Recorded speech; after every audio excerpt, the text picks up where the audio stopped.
नमस्कार दोस्तों, मैं विधिक आज़ादी से डॉक्टर ऋषि पटेल। दोस्तों, हम लोग विगत कुछ दिनों से उत्तर प्रदेश लोक सेवा आयोग द्वारा विज्ञापित एपीओ, जिसे आप लोग असिस्टेंट प्रोसिक्यूशन ऑफिसर्स के नाम से जानते हैं, उसके प्रीवियस ईयर पेपर को हम लोग लगातार देखते आ रहे हैं और उसका विस्तार से चर्चा भी कर रहे हैं। आज उसी क्रम में हम लोग आगे बढ़ेंगे और देखेंगे कि किस तरह से इन प्रश्नों का स्वरूप कैसे है और इन्हें किस तरह से इनके सभी विकल्पों को जाना जा सकता है। आप स्क्रीन पे दिखाई पड़ रहा है कि किस तरह से किस परीक्षा की रूपरेखा है। चलिए शुरू करते हैं हम लोग आज के प्रश्नों को। Insurance sector in India is listed in which of the following schedules of the Constitution? Insurance की बात कर रहा है। भारत में बीमा क्षेत्र को संविधान की किस अनुसूची में सूचीबद्ध किया गया है? आप जानते हैं कि 1935 का जो भारत शासन अधिनियम आया था, उससे ही कॉपी करके सूचियों का बंटवारा किया गया है। केंद्र सूची, राज्य सूची, समवर्ती सूची। तो केंद्र सूची, आप जानते हैं कि बीमा का नियम पूरे भारत में एक समान लागू होता है, इसीलिए कहीं भी भूलने की जरूरत नहीं है। यह कहाँ पे जाएगा, ध्यान रखेंगे। बीमा आपको दिख पड़ रहा है, ये 7वीं अनुसूची में जो दिया गया है वहाँ पे है और यह केंद्र का विषय माना जाता है, क्योंकि 3 सूचियों में 7वीं अनुसूची में बांटा गया है। कितनी सूचियाँ वर्तमान में हैं? 12 अनुसूचियाँ हैं। तो 12 अनुसूचियाँ में 7th में यहाँ पे इसके बारे में बात की गई है। आप अगर देखेंगे तो समझ में आएगा। ये जो शेड्यूल्स हैं, यह पहले मूल संविधान में आपके 8 शेड्यूल थे, यहाँ पे प्लस 4 शेड्यूल बाद में अलग अलग कंडीशनों में जोड़े गए। 9, 10, 11, 12 जोड़े गए हैं। तो आप देखेंगे यहाँ पे आपका उत्तर हो जाएगा 7th schedule. Next question, pedology is the study of.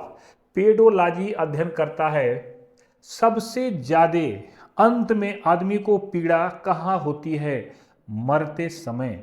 ध्यान रखा होगा आपने। तो मरने के बाद कहाँ जाता है आदमी? मिट्टी में जाता है। तो ध्यान रखेंगे कि जो पीडोलॉजी है, इसको अध्ययन जब करते हैं तो सॉइल का अध्ययन करते हैं, यह पीडोलॉजी है। क्योंकि ऐसे भी रट सकते हैं आप लोग, पीडो मतलब पेड़ से ले लें, पेड़ कहाँ लगाए जाते हैं? मिट्टी में। इससे आपको याद हो जाएगा पीडोलॉजी। लॉजी का मतलब होता है, ये ग्रीक वर्ड है LOGY। लॉजी का मतलब होता है स्टडी। स्टडी का मतलब होता है अध्ययन करना।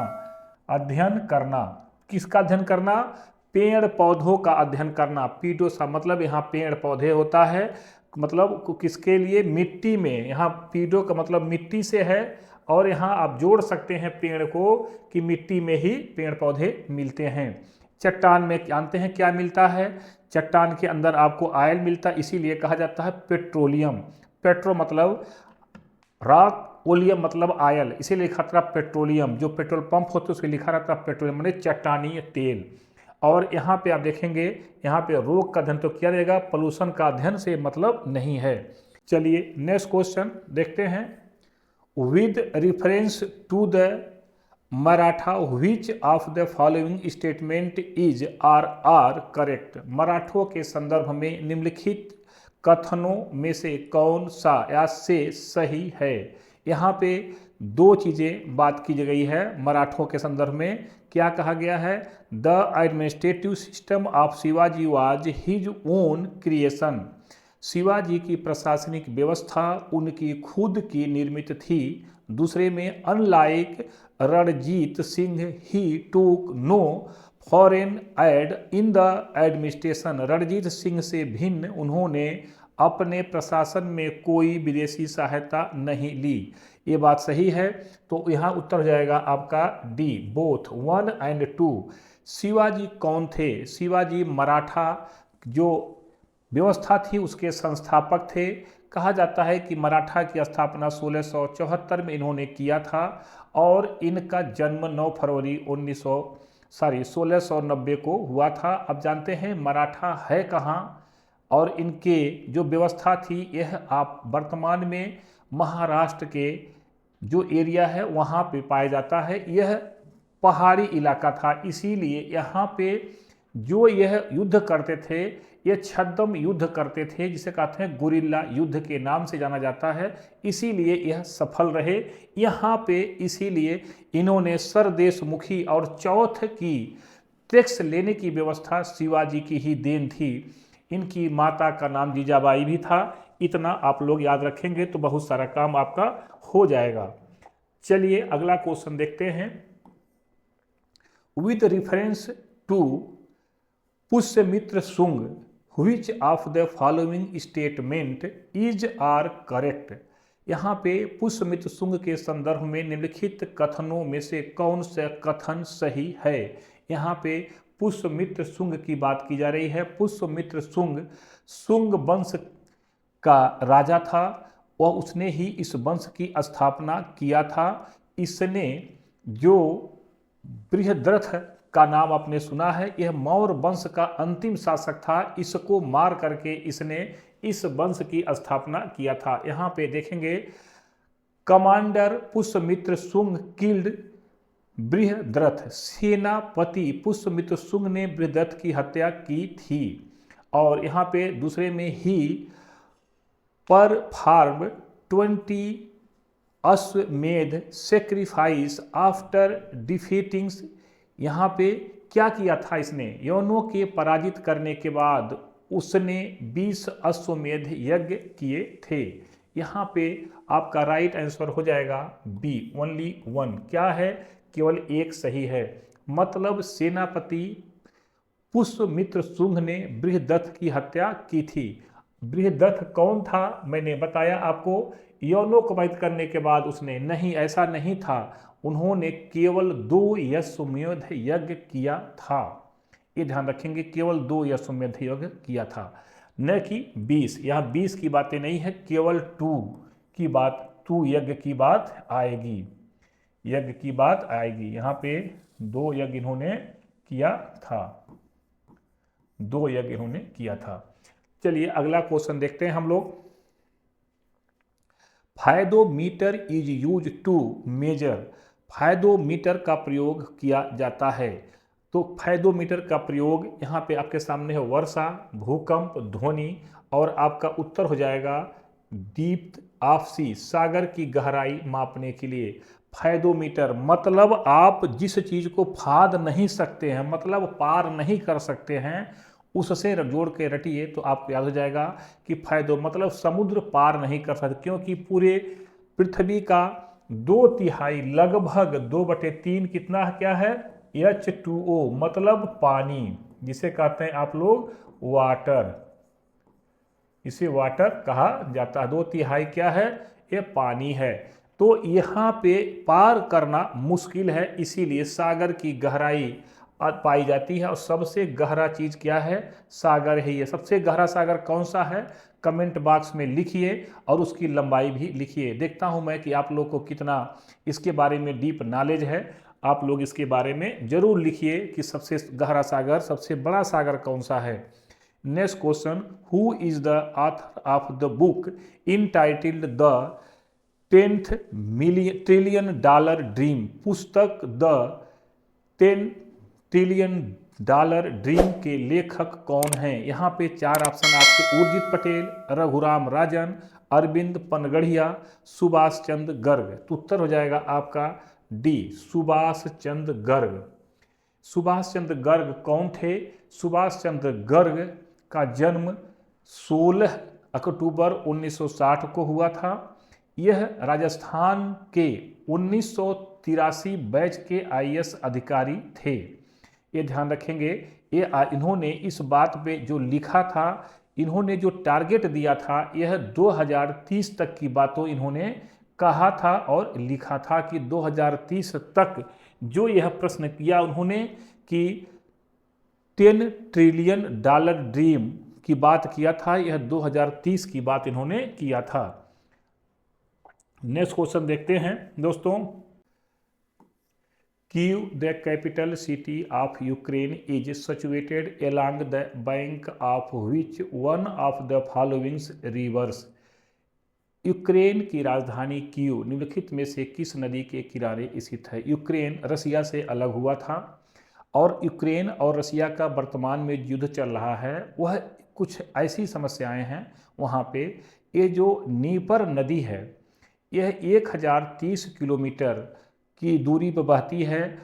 स्मोलेक्स अपलैंड से निकलती भी है और इस नदी के बारे में अलग अलग कई जगहों से होकर बहती है। तो उत्तर हो जाएगा आपका नीपर नदी। यहाँ पे डी नीपर लिखा हुआ, डी साइलेंट है, नीपर नदी। यह कीव जो है किसकी राजधानी है? यहाँ पे आप जानते हैं यूक्रेन की राजधानी है।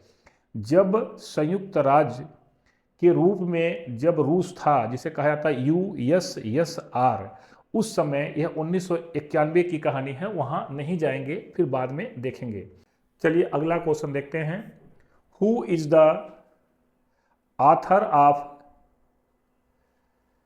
तारिक रशीदी के लेखक कौन हैं? यहाँ पे उत्तर हो जाएगा आपका सी, मिर्जा हैदर दुगलत। मिर्जा हैदर दुगलत की बात की जा रही है।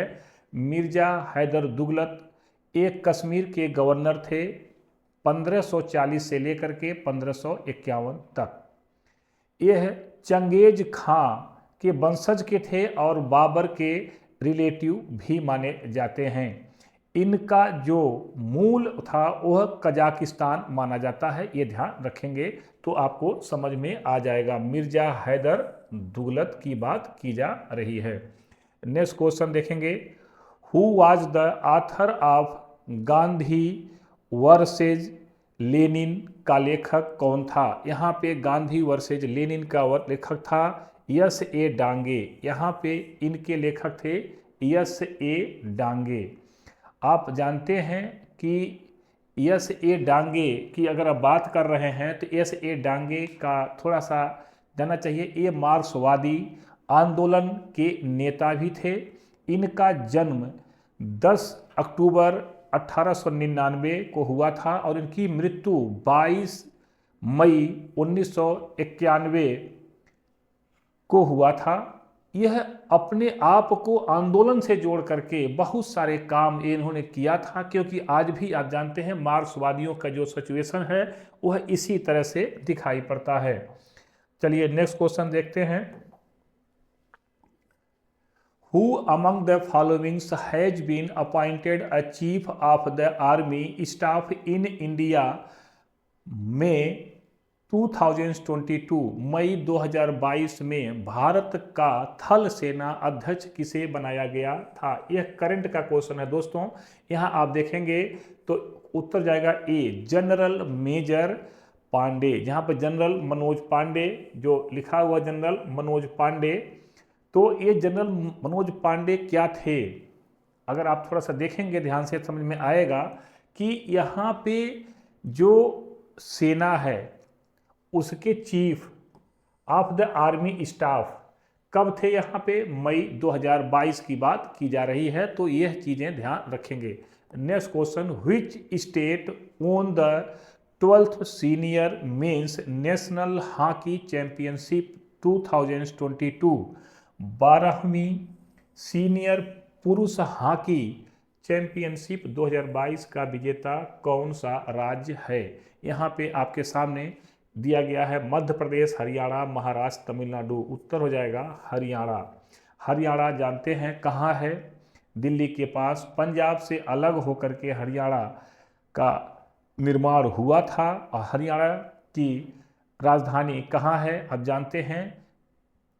किस तरह से हरियाणा अपने आप में एक अच्छी पोजीशन वर्तमान में लिए हुए है और हरियाणा में सबसे ज़्यादा किस जातियों का वर्चस्व है, यह कमेंट बॉक्स में आप लिख सकते हैं और आप इसके बारे में जान सकते हैं, जहां पे हुक्का पानी की परंपरा आज भी चलती रहती है। नेक्स्ट क्वेश्चन देखेंगे।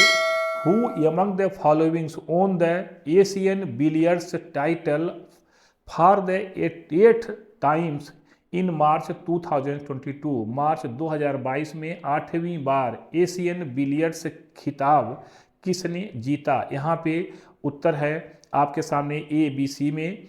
यासीन मर्चेंट, गीत सेठी, आदित्य मेहता, पंकज आडवाणी। तो आंसर हो जाएगा आपका डी, पंकज आडवाणी थे। ये पंकज आडवाणी को अगर आप देखेंगे, पंकज आडवाणी महाराष्ट्र राज्य के पुणे शहर के रहने वाले थे। इनका जन्म 24 जुलाई 1885 को हुआ था। बहुत लर्नेड व्यक्ति थे पंकज आडवाणी, यह ध्यान रखेंगे तो आपको समझ में आएगा। चलिए आगे देखते हैं। अगला question, the term green revolution was first used by whom? हरित क्रांति शब्द का प्रयोग सबसे पहले किसने किया था? यहाँ पे आपको 4 ऑप्शन दिए हैं, William Gaud, Norman E Borlaug, Verghese Kurien, MS. Swaminathan. यहाँ पे आपका आंसर हो जाएगा विलियम गार्ड। विलियम गार्ड के बारे में कहा जा रहा है तो अगर देखेंगे यूएसए में 1960 के दशक में ये प्रशासक के रूप में रहे और 1968 में इस शब्द का इन्होंने प्रयोग किया था। और कभी कभी आपको कंफ्यूज होगा क्योंकि ये दूसरा नाम है नॉर्मन ई बोरलांग, इन्होंने रिवोल्यूशन के जन्मदाता कहे जाते हैं। यहाँ नाम एम.एस. स्वामीनाथन, यह किसके जन्मदाता है? ये भारत में ग्रीन रिवोल्यूशन के जन्मदाता हैं। ये विश्व के हैं और ये भारत के हैं। यहाँ पे वर्गीज कुरियन ये कौन थे? ये मिल्क वाले हैं, ध्यान रखेंगे, ये मिल्क के डेयरी के जन्मदाता कहे जाते हैं। इतना ध्यान रखेंगे तो आपका काम चल जाएगा। वर्ड की बात कर रहे हैं, शब्द इन्होंने दिया था। Next question, which one of the followings countries does not share its border with the कैपिटल सी? निम्नलिखित में से किस देश की सीमा कैस्पियन सागर से नहीं मिलती? कैस्पियन सागर से नहीं मिलती। यहाँ पे आप देखेंगे तो उत्तर हो जाएगा आपका उज्बेकिस्तान। यहाँ पे उज्बेकिस्तान की यह लैंड मतलब स्थल से घिरा हुआ, 1-2 देश पार करने के बाद इसे समुद्र की दर्शन होते हैं, यह ध्यान रखेंगे। इसकी जो सीमा है ये 5 देशों से जुड़ी हुई है, कजाकिस्तान, तुर्किस्तान, ताकिस्तान, किर्गिस्तान और अफगानिस्तान। ये 5 देशों के मतलब इसकी सीमा लगी हुई है और यहाँ पे कोई भी समुद्र इसके सीमा से लगा हुआ नहीं है, ये ध्यान आप रखेंगे तो समझ में आ जाएगा उज्बेकिस्तान।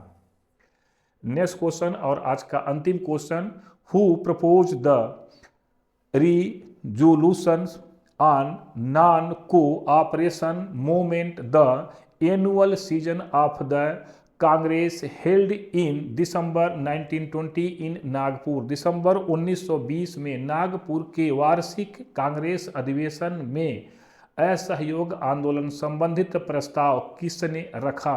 यहाँ पे असहयोग नॉन कोऑपरेशन मूवमेंट की बात की जा रही है एनुअल सीजन में। यहाँ पे आपके सामने उत्तर हो जाएगा बी, C.R. दास साहब ने रखा था। ये C.R. दास साहब ने रखा था, जिनका पूरा नाम है चित्तरंजन दास। चित्तरंजन दास 5 नवंबर 1870 को जन्मे थे और 16 जून 1925 को इनकी मृत्यु हुई थी। ये कोलकाता के रहने वाले थे। इस अधिवेशन की अध्यक्षता विजय राघवाचार्य साहब ने किया था जब यह अधिवेशन हुआ था। कहाँ पे हुआ था दोस्तों? नागपुर में। कब हुआ था? दिसंबर 1920 में। और आप जानते हैं 1920 में आप एक बहुत अच्छे नेता बाल गंगाधर तिलक की मृत्यु भी हुई थी और यहाँ पे यह प्रस्ताव भी पारित हुआ था, यह ध्यान रखेंगे। इस तरह के प्रश्न आपको अक्सर मिलते रहेंगे। किसमें? एपीओ में। आप जानते हैं एपीओ यहाँ की जाती है। अगर आप इस तरह की परीक्षा की तैयारी अच्छे से कर रहे हैं तो आप विधिक जाति के साथ जुड़िए और अपने तैयारी को धार दीजिए ताकि आपके सामने इस तरह की कोई भी प्रश्न, चाहे करंट का आए या सब्जेक्ट का आए या जीएस का आए, आपको किसी भी तरह की कोई दिक्कतें न हो। तो मैं आप लोगों से इसीलिए यह बातें रखा। चलिए आज इतना ही, फिर हम लोग कल मिलेंगे। जय हिंद, जय भारत।